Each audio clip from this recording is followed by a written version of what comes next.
করলা ভাজা করবো, ওই জন্য করলাগুলোকে একটুখানি ভাপ দিয়ে দিচ্ছি। আগে গোল গোল কেটে নিয়েছো? হ্যাঁ, গোল গোল করে কেটে এখন একটু জলে সিদ্ধ করব। আর কি দিবে জলের মধ্যে? হ্যাঁ, জলে কি দিবে? একটু নুন দিয়ে দিব, ব্যাস। একটু ভাপ হয়ে গেলে মানে তিতো ভাবটা তুলে যাবে। একটু নুন দিয়ে দিলাম। কতক্ষণ ভাপ দিবে? 5 মিনিট হলেই যাবে। আচ্ছা, 5 মিনিট। হ্যাঁ, ভাপ দেওয়া হয়ে গেছে, এখন বন্ধ করে দিলাম। এখন এই জলটাকে সেকে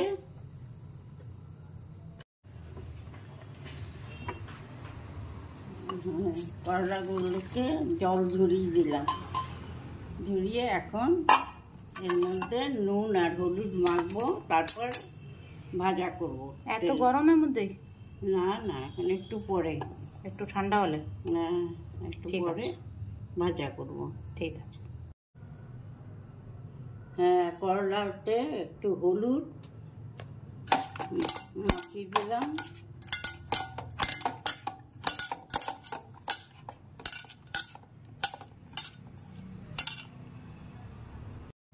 নুনও মাখিয়ে দিলাম।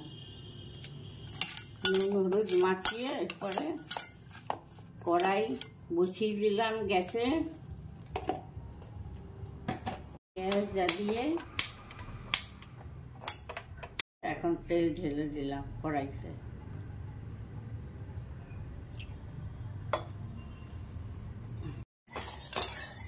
তেলটা গরম হয়ে গেছে। তেল গরম হয়ে গেছে, এখন তেলের মধ্যে করলাগুলো ছেড়ে দিলাম।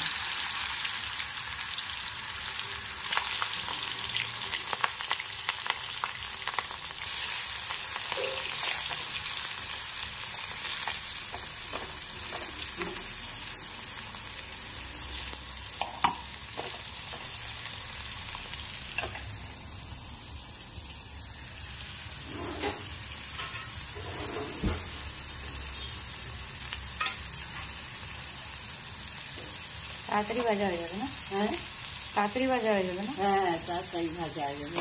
ভাপ দেওয়া হয়েছে না, তাড়াতাড়ি ভাজা হয়ে যাবে।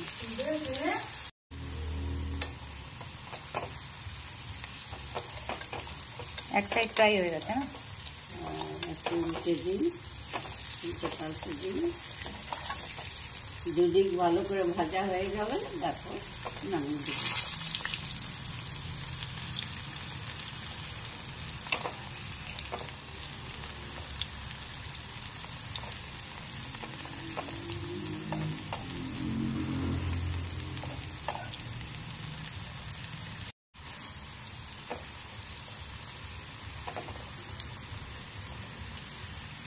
অনেকটা হয়ে গেছে।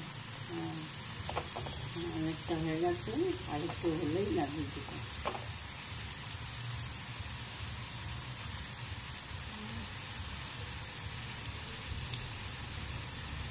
করলা ভাজা কি দিয়ে খাবে? হ্যাঁ, করলা ভাজা কি দিয়ে খাবে? ভাত দিয়ে খাবো। আর হ্যাঁ,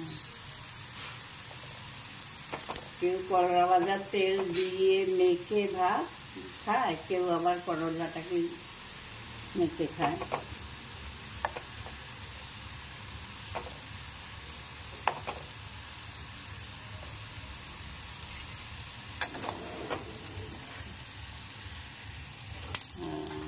ভাজা হয়ে গেছে, এখন সব উঠিয়ে দিলাম।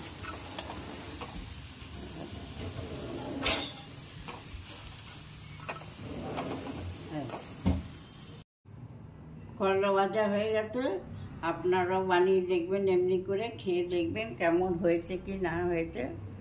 আপনারা পাঠাবেন, লিখে পাঠাবো। লিখে পাঠাবেন। ঠিক আছে, চলো বাই।